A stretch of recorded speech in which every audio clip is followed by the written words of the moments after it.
Nós temos uma missão aqui árdua, falar sobre o trabalho de Emmanuel em torno do Evangelho de nosso Senhor Jesus Cristo. Antes disso, eu gostaria de fazer um prelúdio, uma introdução a esse tema, para que a gente consiga compreendê-lo em profundidade. Afinal, a doutrina espírita é doutrina de reflexão, de aprofundamento. Diz Paulo que quando o herdeiro é menino, em nada difere do escravo. O que queria dizer o apóstolo dos gentios? Na sociedade em que Paulo vivia, havia esse fenômeno bárbaro da escravidão. No entanto, na cultura greco-romana, muitos escravos eram aproveitados em funções nobres. Uma delas, a educação dos filhos. A iniciação na cultura, na arte e mesmo na atividade religiosa. Mas o algo que o escravo não possuía era, infelizmente, era a capacidade de autodeterminação, autonomia. Isso ele não possuía. Portanto, Paulo busca esse elemento da sociedade do seu tempo, embora uma mazela, embora algo que, graças a Deus, o progresso eliminou. Ele busca essa figura da sociedade para extrair um sentido espiritual. Ele olha para a criança, menino ou menina, sabendo que essas crianças são herdeiras, vão herdar tudo, tudo,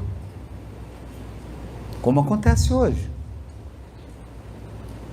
Uma geração se vai e a outra fica, recebe os benefícios e os malefícios da geração anterior, os benefícios para serem aproveitados e os malefícios para serem corrigidos. Mas enquanto o herdeiro é menino, ele sequer tem noção do que lhe aguarda, das responsabilidades e também dos recursos, daquilo que está ali guardado para ele, para que ele possa atuar. Então, embora seja herdeiro, na prática ele vive como alguém sem autonomia. Que tipo de reflexão era essa de Paulo de Tarso? Era uma reflexão espiritual. Espiritual. O que já mostra a ampla visão do apóstolo. Muito à frente, séculos à frente dos seus contemporâneos. Porque naquela época as pessoas alimentavam uma crença mitológica e fantasiosa de que Deus criava seres prontos e acabados. E até hoje, milhões e milhões de criaturas alimentam essa crença, e aqui eu não posso deixar de dizer, essa crença infantil. De que Deus cria anjos, demônios e seres humanos.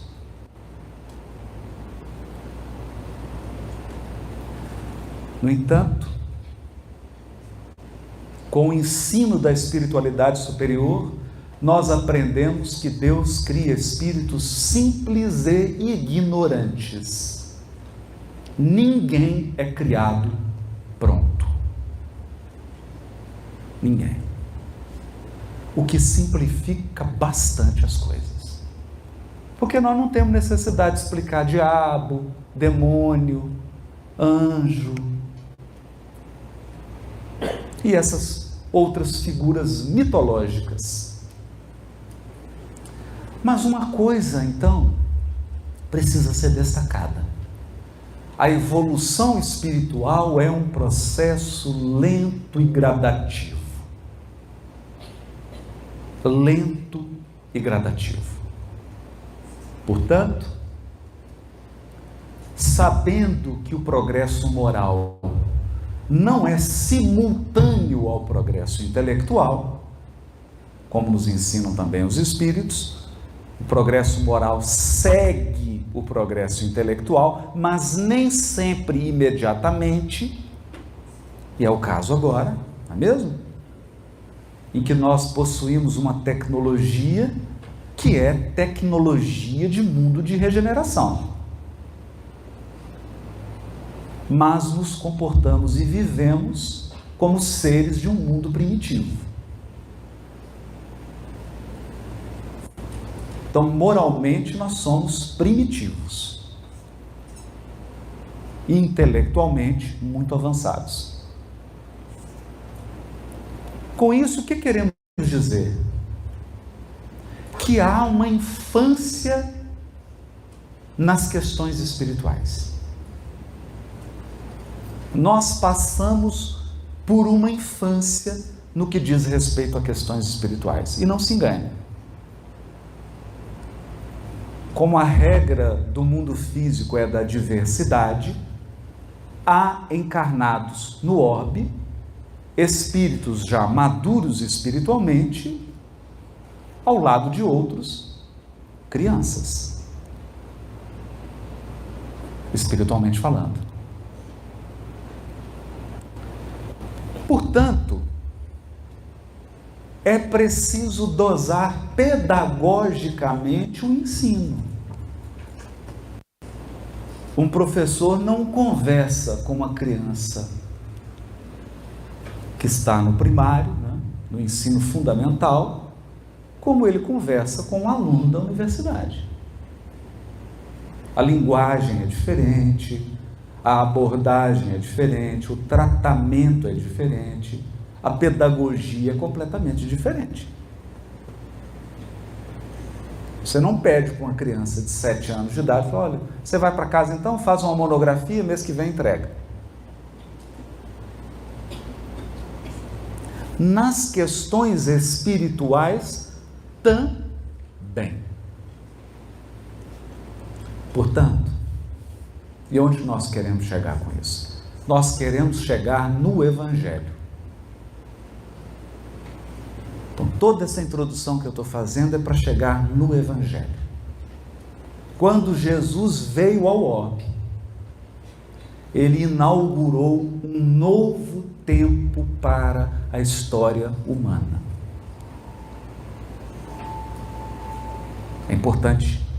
É importante nós compreendermos isso. Mas Jesus não veio inaugurar um novo tempo da tecnologia. Não. Para isso ele ia mandar depois Steve Jobs e Bill Gates. Ele não veio inaugurar novos tempos da política. Para isso ele ia enviar outros missionários. Ele não veio inaugurar novos tempos da filosofia, porque ele já havia enviado o seu ministro, Sócrates.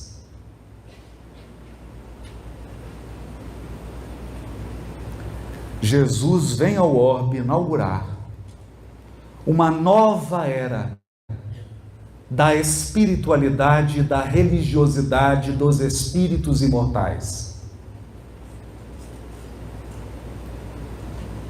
Uma nova era da espiritualidade e da religiosidade dos espíritos imortais.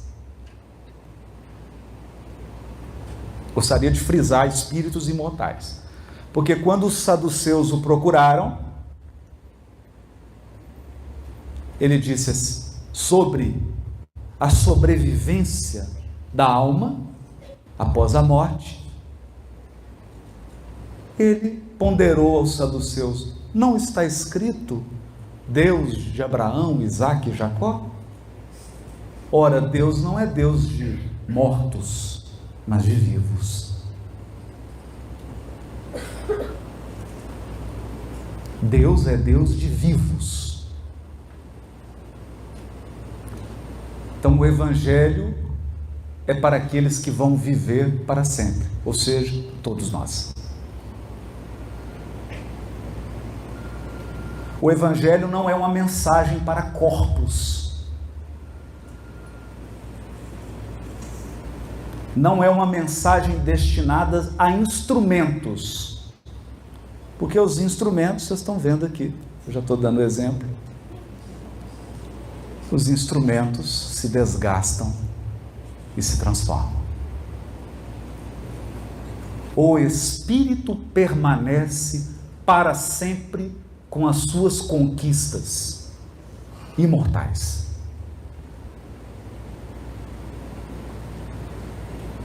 Então o Cristo vem ao mundo nos apresentar um novo conceito de Deus, mas mais do que isso, uma nova maneira de nos relacionarmos com Ele. Porque trazer conceito é fácil. Se o trabalho do Evangelho fosse trazer conceito, Jesus tinha mandado outro. Se ele veio pessoalmente, é porque o trabalho envolvia muito mais do que trazer questões intelectuais e conceituais.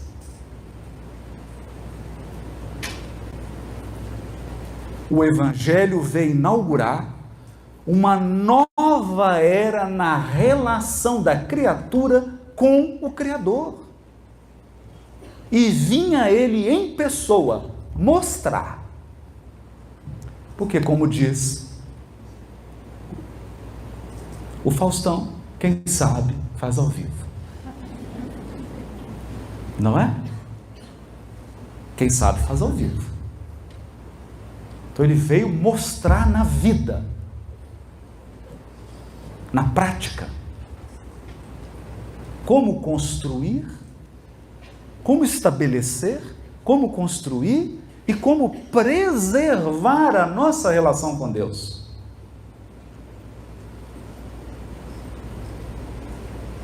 E é por isso que ele não poupou palavras. Se tem uma coisa que Jesus é direto. Não tem rodeios. Ele chega e diz assim: o reino dos céus está próximo. Acabou. Direto. Eu vim aqui para conectá-los a Deus. Isso, acabou. Você entendeu isso? Então você entendeu o Evangelho. Acontece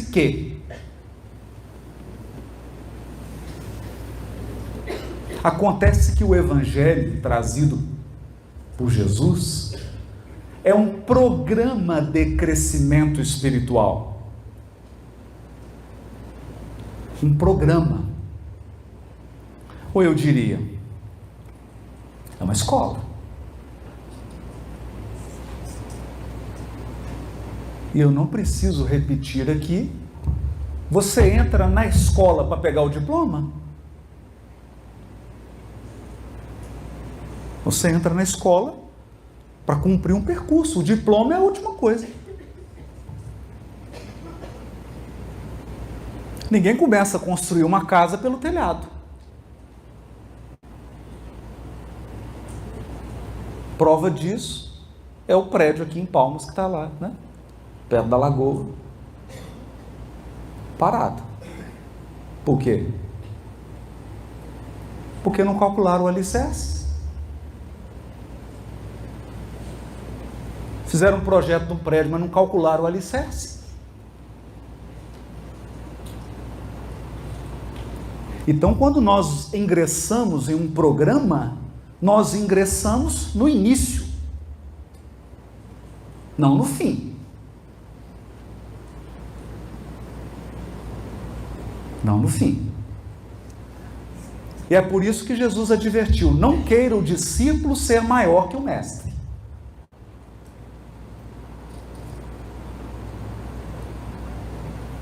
Embora no movimento espírita está cheio de gente querendo ser maior do que Jesus. Mas aí já é outro assunto, né, Leila? Foge do tema. Então nós ingressamos na escola para seguir um programa de aperfeiçoamento espiritual. Mas você ingressa na escola como adulto?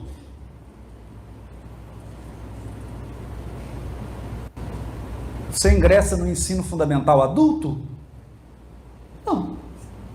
Criança. Então, quando Cristo nos convidou para o Evangelho, nós entramos criança. E tem gente que continua criança ainda.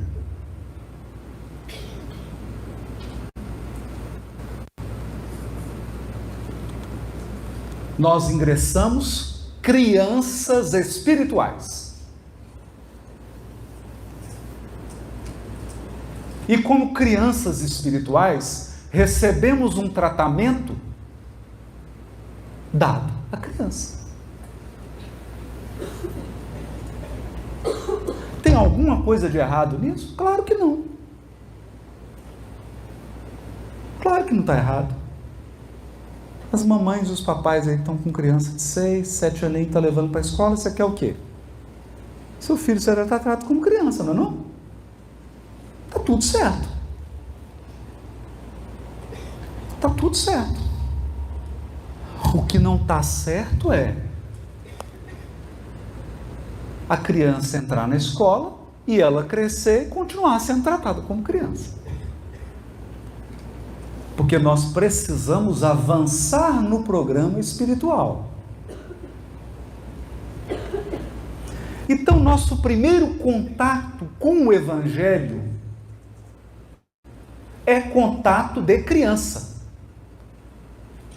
Criança espiritual. E como que age criança espiritual? Criança espiritual está sempre em busca de milagre. Ele precisa ver um fenômeno, é claro. Porque criança lida com o concreto. Quem é papai e mamãe aqui? Levanta a mão. Nossa. Opa. Quem está com um filhinho aí de até 6 anos de idade? Que ótimo. Não é? Então, papai e mamãe, pega a criancinha aí de 4 anos de idade para ela e tenta ensinar para ela raiz quadrada de 9. Logaritmo. Isso aí nem eu, né?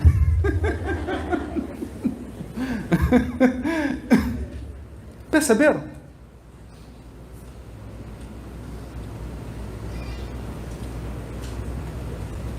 Então, os primeiros movimentos do Cristo na Terra são feitos de modo a atingir crianças pais. Então ele cura leprosos, cura paralíticos, cura cegos, anda sobre as águas, multiplica pães.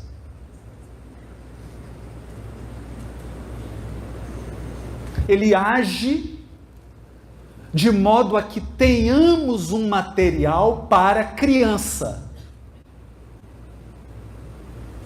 Só que tem um segredo aqui. Dentro do material de criança, ele coloca o de adulto.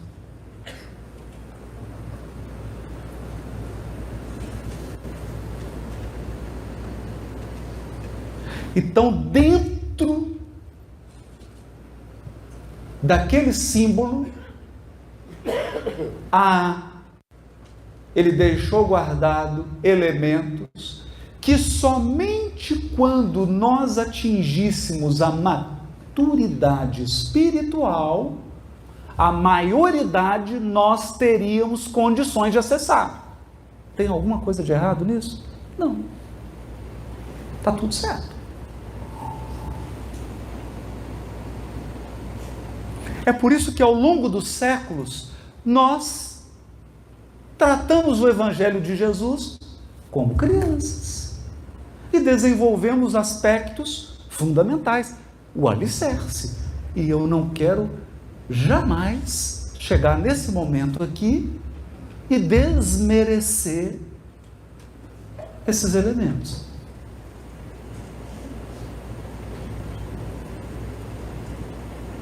De jeito nenhum. Então, o primeiro contato nosso com o Evangelho é o quê? Jesus, divino, milagre, Ele vai curar minha vida, vai resolver meus problemas, a fé, eu preciso ter fé em Jesus, fé no seu poder. Está errado? Está certíssimo. Está certíssimo. Porque nós realmente precisamos disso. Fé, a palavra fé deveria ser traduzida corretamente como confiança. Confiança. Essa é a palavra que está nos textos bíblicos. Confiar. Confiar é bem mais do que acreditar.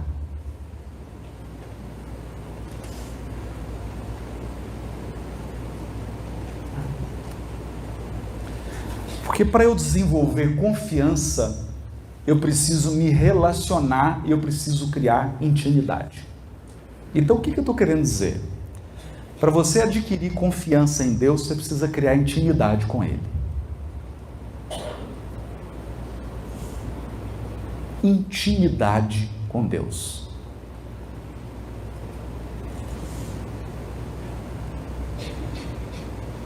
Sem intimidade não há confiança.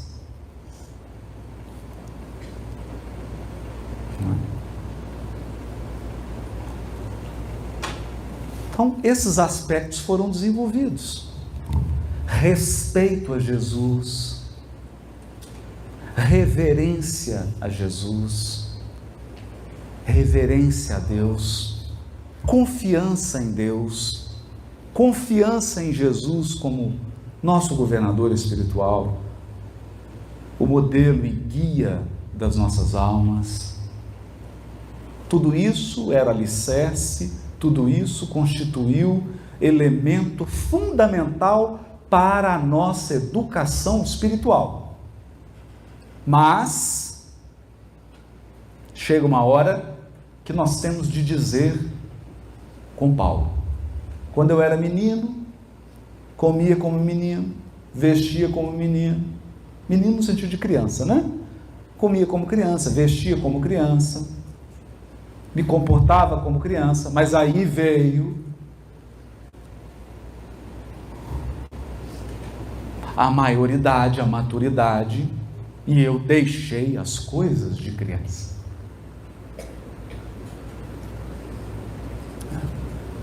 Então, nós todos aqui, ao longo desses séculos, muitos, se não todos aqui, já têm um contato com o Evangelho há 1700, 1800, 1900 anos. Já temos contato com o Evangelho. E como é que era esse contato?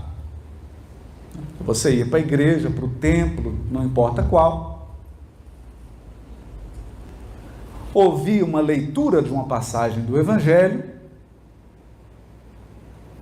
e no final, qual era a conclusão da leitura? Você tem que ter fé em Jesus, tem que ter fé em Deus. Cantava o hino, fazia a oração e ia para casa. Não é?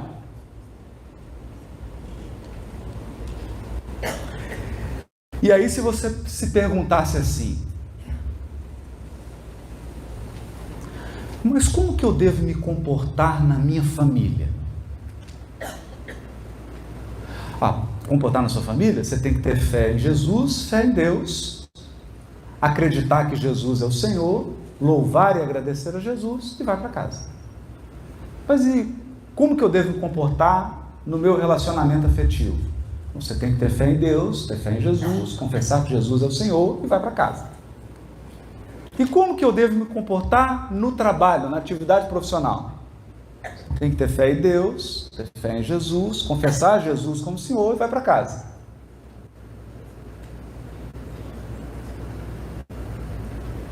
Então,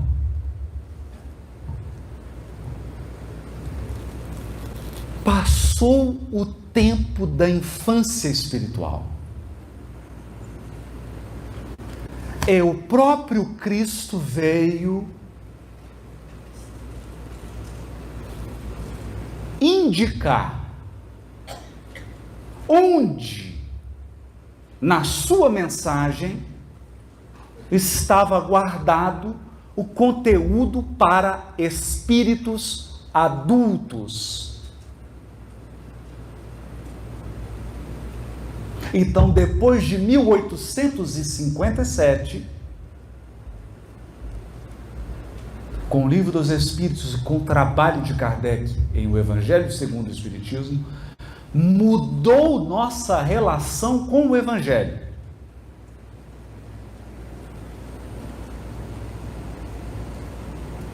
Agora era assim.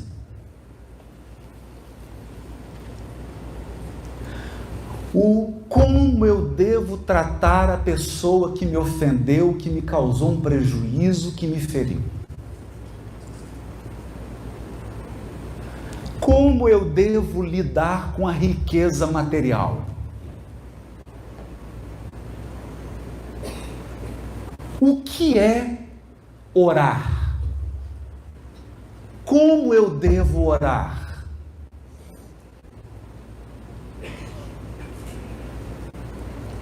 Por que nós sofremos nesse mundo? Alguns mais, bem mais, e outros menos.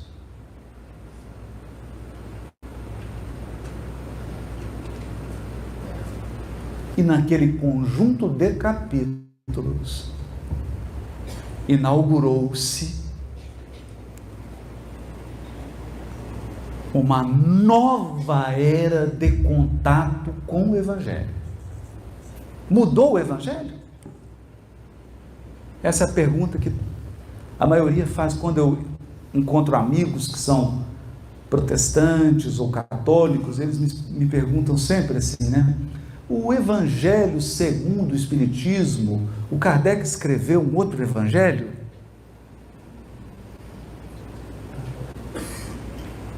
Porque a pessoa fica, Evangelho segundo o Espiritismo? Vocês têm um Evangelho diferente? Porque lá na igreja a gente usa Mateus, Marcos, Lucas e João. Aí eu falo, gente, também. Você acredita? Mesmo Evangelho. Não é possível. Mesmo. Mas esse aí do Kardec, ele só comentou o Evangelho. Ele não escreveu um Evangelho.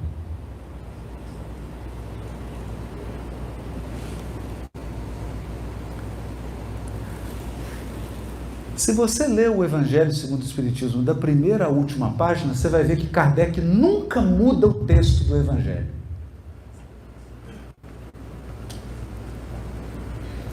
Ele não olha e fala, não foi assim não. Isso aqui está errado. Eu vou mudar. Ele não andou sobre as águas não, ele nadou. Ele não reescreve o Evangelho. Ele interpreta o Evangelho.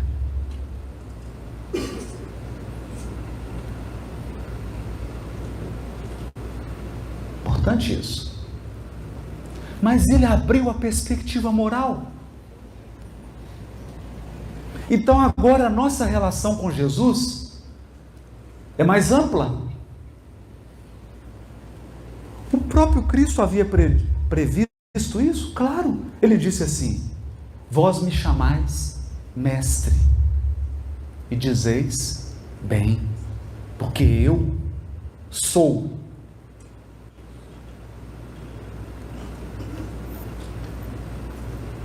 Eu sou.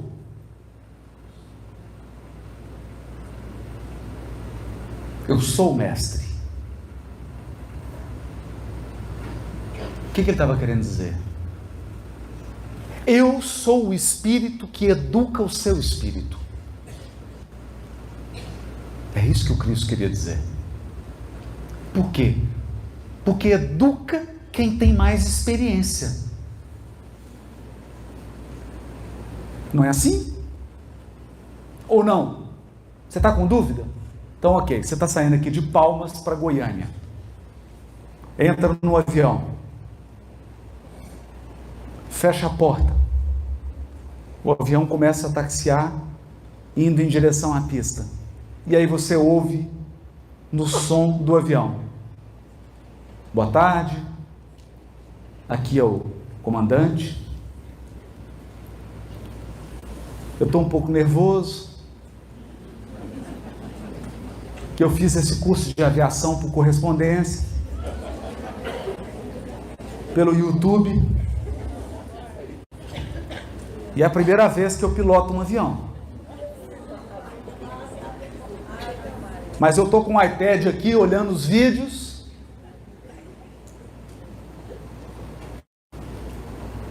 e vou pedir para vocês terem fé, confiarem. Deus, se Deus quiser. Você fica? Você fica?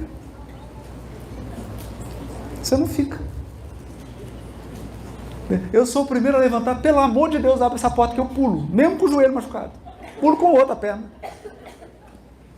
Melhor machucar de novo o joelho do que perder o corpo inteiro, não é? Você fica? Não fica.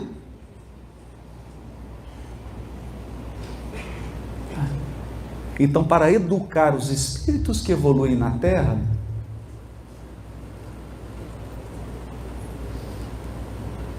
Jesus acumulou bilhões e bilhões de anos de experiência espiritual.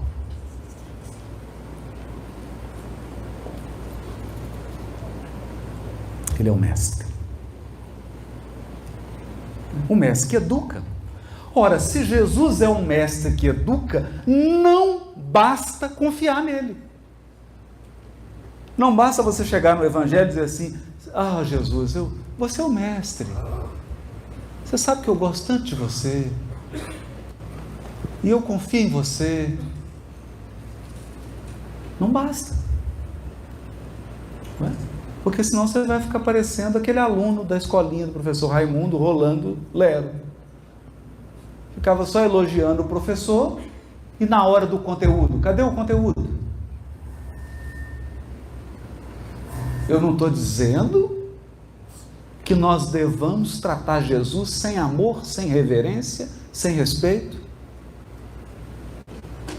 Muito pelo contrário. Muito pelo contrário. Mas não basta. O aluno que quer de fato agradar o professor ou a professora, que aprenda a lição. Porque a melhor coisa para agradar um professor ou professora é aprender a lição.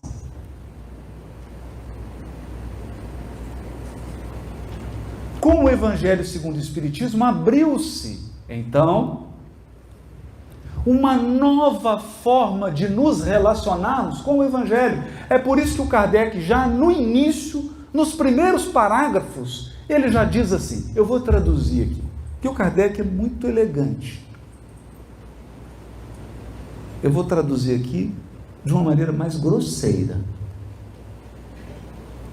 Basicamente, o Kardec está dizendo assim: se você acredita que Jesus é Deus, não importa. Se você não acredita, também não importa. Se você é cristão, não importa. Se você não é cristão, também não importa. Se você vai à igreja, não importa. Se você não vai, também não importa. Porque o que importa aqui é o ensino moral. E o ensino moral do Evangelho serve para budista, para muçulmano, para judeu, para católico, para protestante, para espírita, para ateu.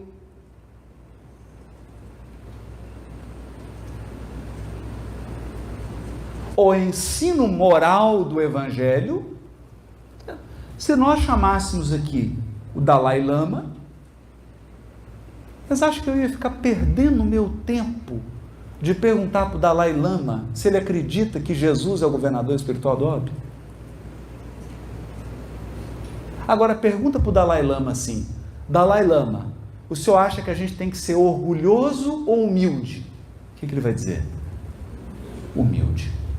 Dalai Lama, você acha que nós temos que retribuir o mal com o mal ou com o bem? Ele vai dizer, com o bem. Então a moral é a mesma. A moral é a mesma.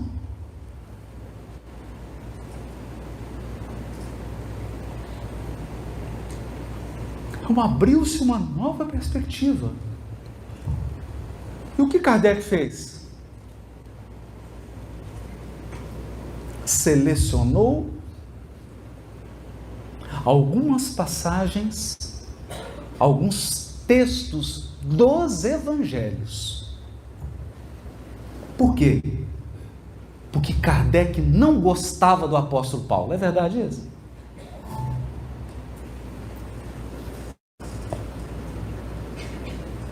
Alguém aqui acha que o Kardec não gostava de Paulo?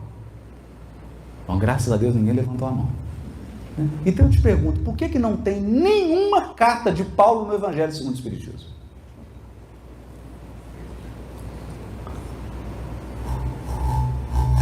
Eu vou te fazer uma segunda pergunta que responde a primeira.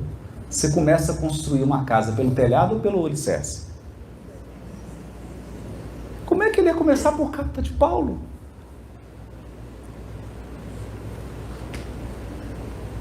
A gente não tinha o hábito nem de interpretar o Evangelho. Eu trouxe aqui hoje uma passagem para dar um exemplo disso. Que aí eu vou contar essa história. Na prática. Então ele selecionou passagem dos 4 evangelhos. Mateus, Marcos, Lucas e João. Para dar um exemplo. E ficou aquele tanto de livro para trás. 23 livros. Sem comentário. Porque ele precisava de foco. Foco. Quem quer fazer tudo, acaba não fazendo nada.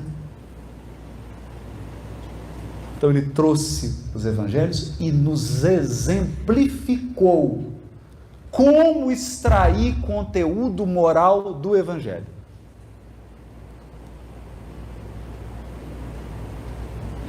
Percebe? Não é?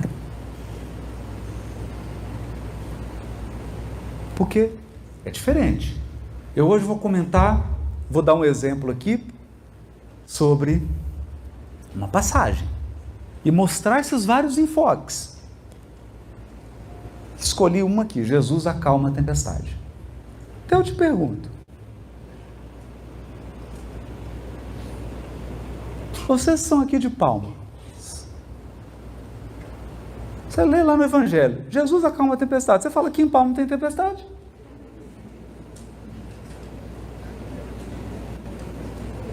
Tem tempestade aqui? Tem chuva. Quando tem?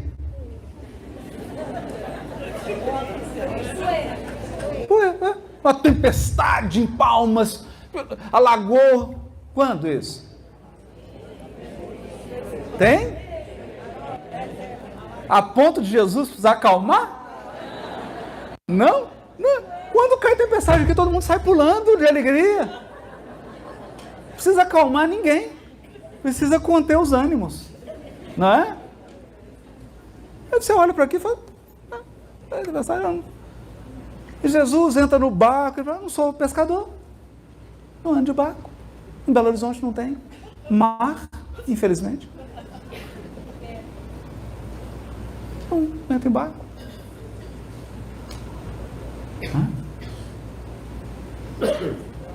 E aí o que acontece?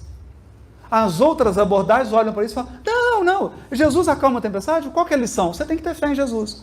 Jesus multiplica os pães, qual que é a lição? Você tem que ter fé em Jesus. Jesus cura o leproso, qual que é a lição? Você tem que ter fé em Jesus, mas só tem essa lição? É só essa lição? Então para que esse tanto de passagem? Devia ter uma só. Ele vinha, acalmava a tempestade e ia embora. Não tem mais lições? Tem.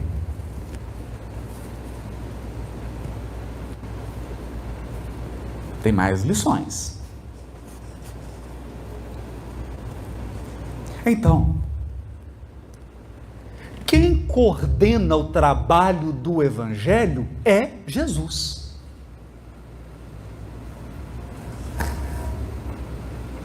Quem coordena o progresso do Evangelho no mundo é o próprio Cristo. Então, ele, aos pouquinhos, foi enviando emissários que foram avançando. E nós chegamos nessa culminância que é Evangelho segundo o Espiritismo, capacidade de extrair elementos morais do Evangelho. E aí surge Emmanuel.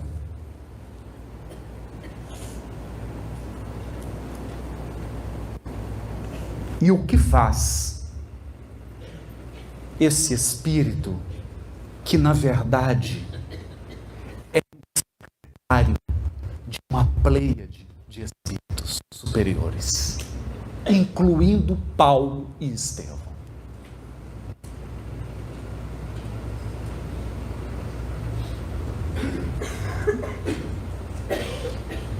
Porque se você for lá ler o livro do Clóvis Tavares, Amor e Sabedoria de Emmanuel, você vai ver lá que o anjo guardião, o espírito protetor de Emmanuel é Paulo de Tarso.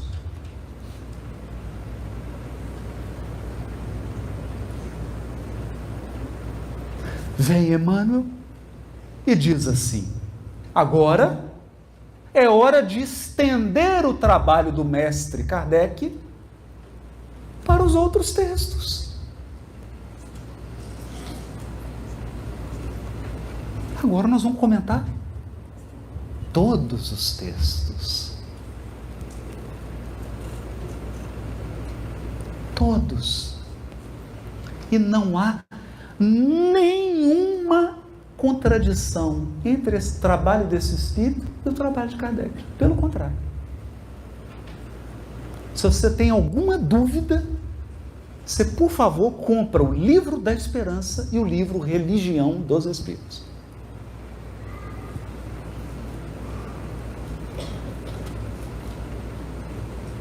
Que são livros em que ele comenta o Evangelho citando Kardec. Ele primeiro lê o comentário de Kardec, depois ele dá continuidade. Então, progredimos para chegar até aqui. Ufa! Essa era a parte mais difícil do seminário.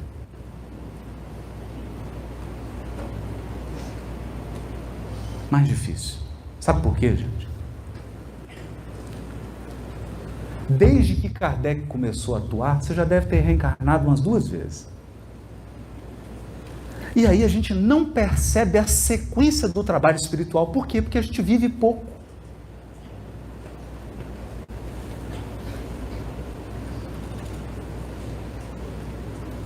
Esse trabalho desenvolvido pelo Cristo é um trabalho de séculos. Não um trabalho de 10, 20 anos.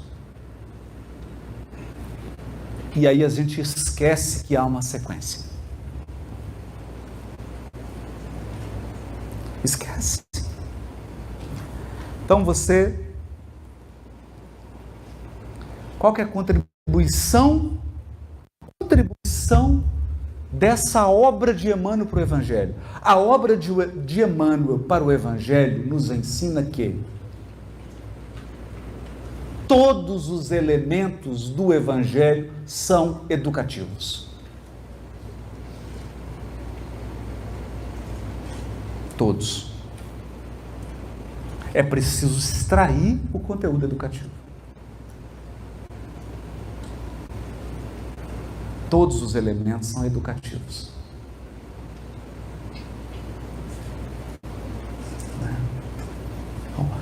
A capacidade de extrair o espírito da letra é uma maturidade espiritual que nós não podemos impor às pessoas. Da mesma maneira que você não pode ensinar a equação de segundo grau para uma criança que está na 4ª série.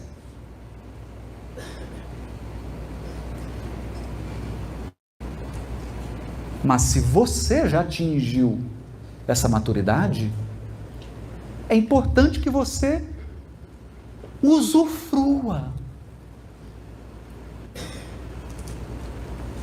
Correto? Podemos ir? Bom, deixa eu ler a passagem. Eu preferi o texto de Lucas, porque isso está em Mateus, capítulo 8, e está também em Marcos, capítulo 4. Eu preferi o texto de Lucas, porque Lucas era um médico que trabalhava em navio. O interessante da versão de Lucas é que ele narra com precisão de um marinheiro, de alguém que entende de barco, de mar, ele entende do assunto. Não? É tão curioso porque em Marcos os apóstolos acordam Jesus assim: Senhor, Senhor, está vendo aí tempestade? Está dormindo? Em Lucas, não chamam Jesus de Senhor, chamam de comandante. Comandante! Legal, né? Um barquinho pequenininho. E ele chama Jesus de comandante. Quer dizer, é o hábito do marinheiro, né? Estão acostumados. Quem que é o comandante desse barco? É o Cristo. Então eu achei interessante e peguei o texto de Lucas, que está no capítulo 8, versículo 22 em diante. E sucedeu num dos dias que ele entrou em um barco, e também seus discípulos. Um barco. Não falou qual barco. Um barco. E é importante isso. Esse é um barco indefinido. E lhes disse: atravessemos para o outro lado do lago. E aqui é bonito que ele usa a palavra lago, porque lago não é mar, né? Chama Mar da Galileia, mas é um lago. E fizeram-se ao mar da Galileia. Enquanto eles navegavam, interessante, né? Você vê que ele usa bonitinho, né? Todas as expressões, né? Enquanto eles navegavam, ele adormeceu. Ele, Jesus. Dormiu. Depois do almoço, comeu um peixinho assado, né? Pãozinho, sírio, com berinjela. Dormiu. Esse comeu peixinho é por minha conta, tá? Estou só brincando, senão vai falar que eu sou evangelista, estou criando o evangelho, igual alguns espíritos fazem aí, né? Fica mudando o evangelho. E desabou uma tempestade de vento no lago. Olha como é que Lucas é preciso. Por quê? O lago de Genezaré está a 288 metros abaixo do nível do mar. Portanto, ele é uma queda. Está abaixo do nível do mar. Então nós temos um planalto, que são as serras, Monte Hermon, todas aquelas, e a depressão, que é o lago. A região toda da Galileia, né? O que acontece?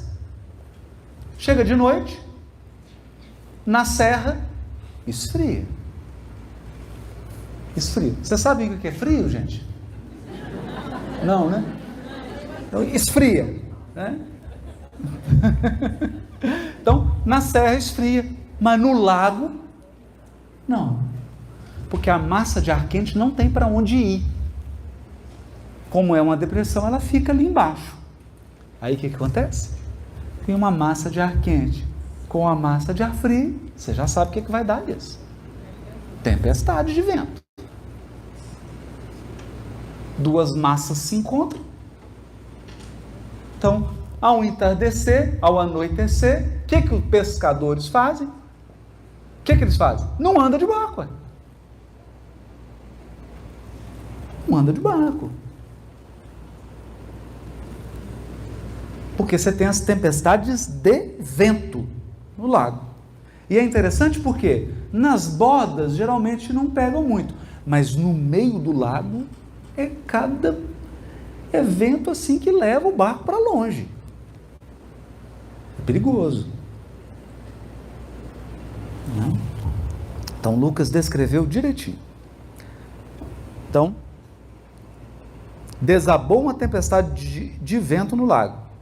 Estavam ficando cheios de água nos barcos e corriam perigo.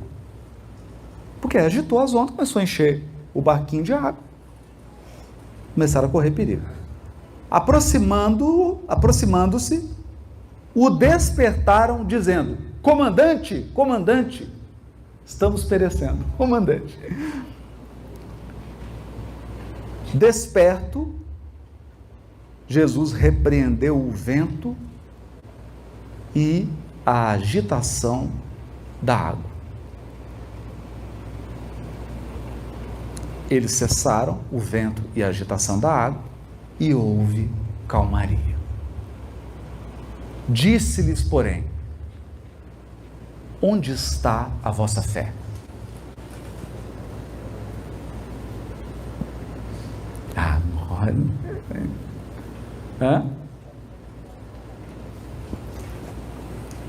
Isso aqui me lembra aquele caso, né? O Chico saía lá de Uberaba, pegou um aviãozinho, desses aviãozinhos bimotor, né?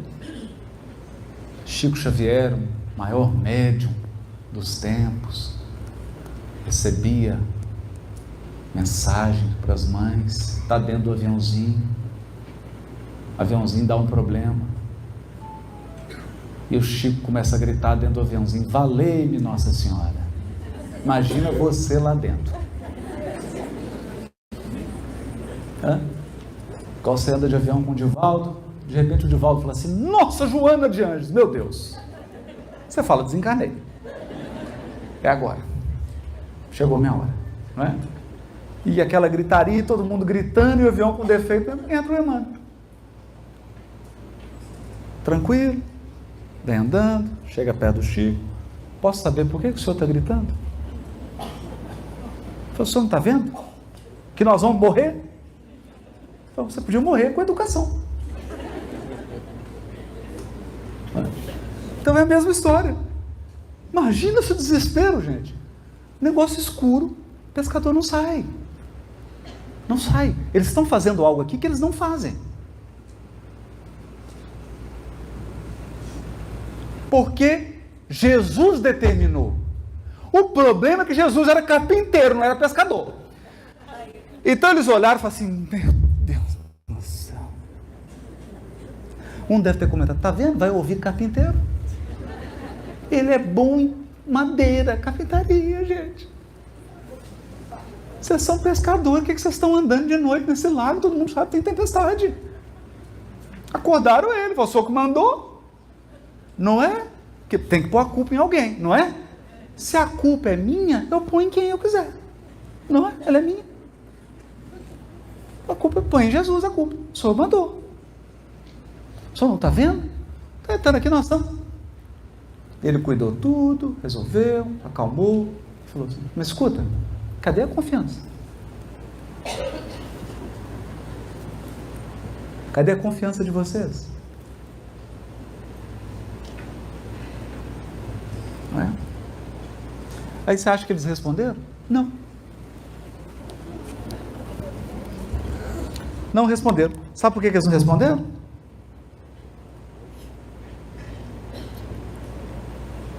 Porque eles ficaram com medo e maravilharam-se, dizendo uns com os outros: você viu? Ele deu ordem para o vento. E o pior é que o vento obedeceu.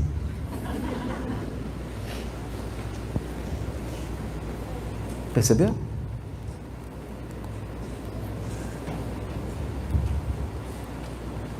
Quem que vai responder a pergunta de Jesus aqui? Ninguém respondeu. Percebe? Porque eles estavam preocupados com como é que ele acalmou essa tempestade. Agora faz uma experiência. Reúne sua família e vai estudar essa passagem. Pega sua família inteira. Para você ter certeza que todo mundo vai, fala que é um almoço de graça. Vai a família toda. Lê essa passagem. Faz uma experiência. Todo mundo vai perguntar assim, como é que ele acalmou essa tempestade? Perceberam? Por quê? É o condicionamento de criança espiritual. Como que ele fez? Como que ele acalmou a tempestade? Gente, é simples. A resposta é simples. Não sei.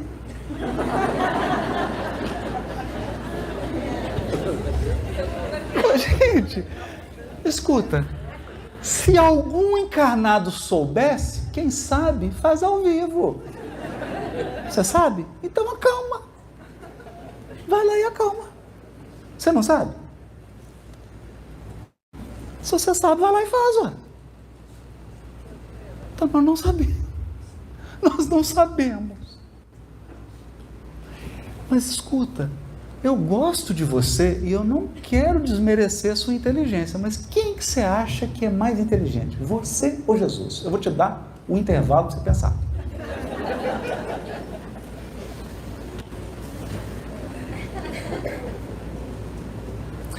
Vou te dar uma dica.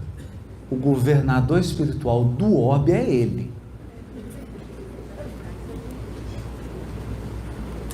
Ele formou o planeta. Quem você acha que conhece mais do planeta? Fica tranquilo, não precisa responder agora não. Vou ter um intervalo inteiro para você pensar.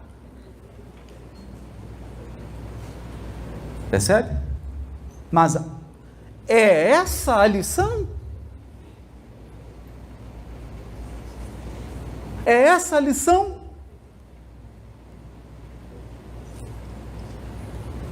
É essa. Não é. Então, existe uma lição mais profunda.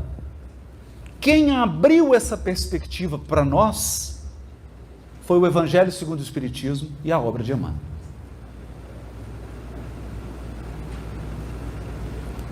Porque ela não só mostrou que existe mais conteúdo, quanto ela deu o exemplo de como interpretar esse conteúdo.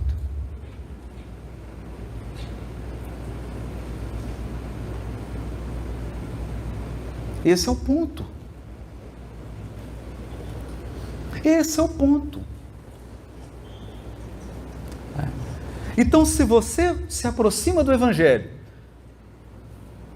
e você tem 1h30 para estudar essa passagem, e você está preocupado com o tamanho do Lago de Genezaré, onde fica o Lago de Genezaré, qual que era o tamanho do barco, quanto tempo que demora o barco, o que Jesus fez para chamar a atenção do vento? Como é que... Pior, como é que o vento escutou ele? Não é? O que aconteceu? Se você está preocupado com isso, você está preso aos elementos didáticos, mas você não aprendeu a lição.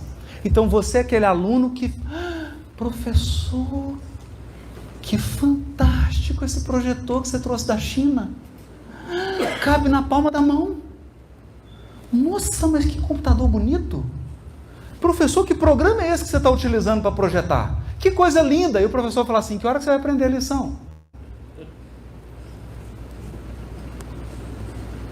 Porque o barco, o lago, a tempestade, foi tudo recurso didático para Jesus ensinar algo aos pescadores? Não. A qualquer espírito Quem é espírito aqui, levanta a mão. Então é para você. Pronto. Ah, mas eu não sou pescador, não tem problema.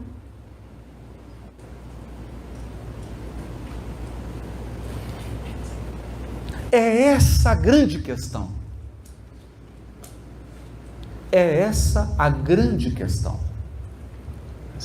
Qual a aplicabilidade dessa lição? Então agora você vai ficar super curioso. Eu vou fazer um intervalo.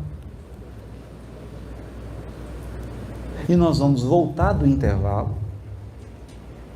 E eu vou aplicar aquilo que nós aprendemos com Kardec e com Emmanuel para extrair um pouco do conteúdo espiritual dessa mensagem. Um pouco. Por quê? Isso está registrado nas obras dos biógrafos do Chico. O Chico dizia que o Emmanuel se aproximava dele e contava para ele que estava frequentando cursos de interpretação do Evangelho nas esferas superiores. E que lá ele se sentia como um crocodilo, ou seja, como o pior aluno. Se o Emmanuel... Oh, meu Deus. Você imagina uma turma em que o pior aluno é Emmanuel.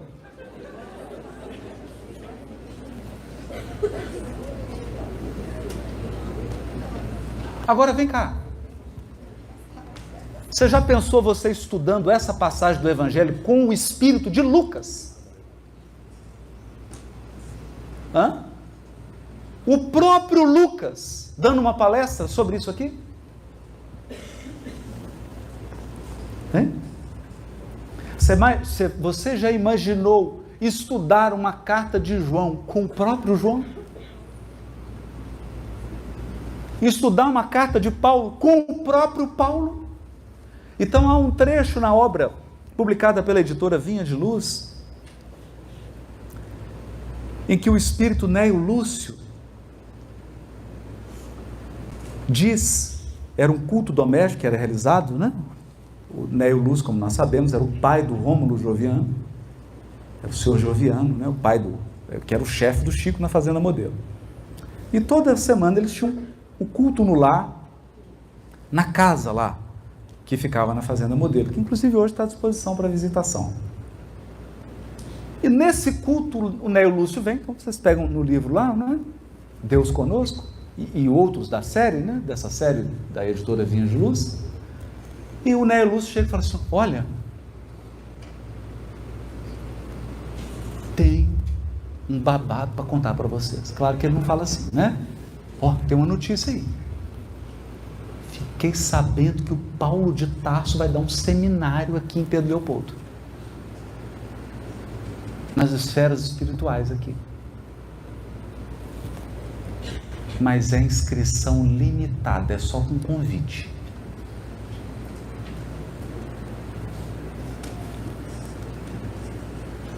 Passa uma semana, volta o Neio Lúcio eufórico, falando, gente, recebi o convite.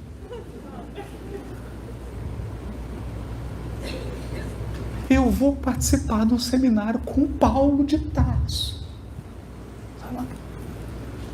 Ele volta na outra semana, fala, aí ele já nem fala muito. Eu acho que ele ficou tão surpreendido que ele chega e fala assim, eu vi ele mais ou menos de perto. É grande. É um espírito grandioso. Viu de perto, Paulo.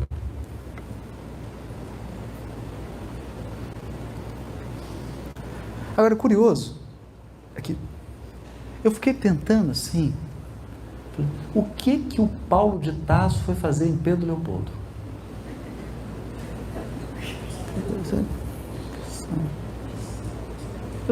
Cidadezinha desse tamanhozinho, perto da capital.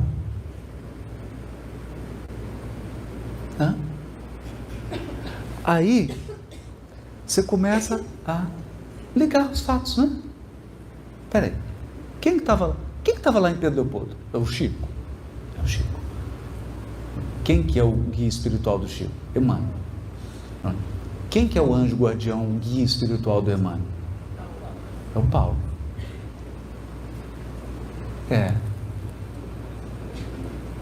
Então, quem que organizou esse seminário? Emmanuel, né?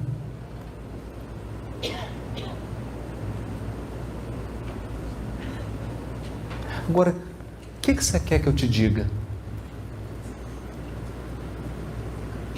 O Espírito Emmanuel, que comentou essas passagens do Evangelho, convivia com Paulo. Você quer que eu te diga mais o quê?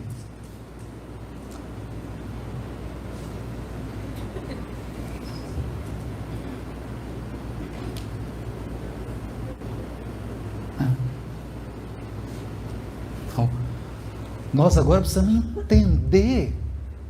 entender a essência desse trabalho. O que eles estão nos ensinando? Mas nós vamos dar um pequeno intervalo, eu vou só dar uma esticada no joelho. A gente retorna aqui, que eu trouxe o que eu sou capaz de perceber, claro. Tem muito mais coisas. Tem muito mais coisas. Muito. Mas eu selecionei algumas que eu sou capaz de compreender. E vou aplicar nessa passagem de Jesus a calma tempestade. Dando um passo além. Então, nós temos que confiar em Jesus? Temos. Você tem que confiar em Jesus. Primeiro, porque Ele está de olho em você. Está de olho em você. Está te acompanhando. Segundo, Ele coordena a sua evolução espiritual.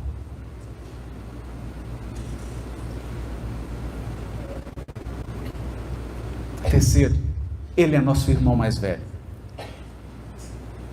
Ele é o guia e modelo da humanidade. Então nós temos que confiar nele. Nós temos que aprender a amá-lo, que é mais profundo ainda.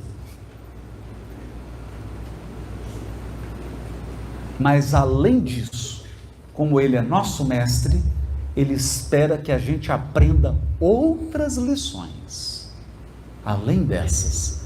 E é sobre essas outras lições que eu quero falar depois do intervalo.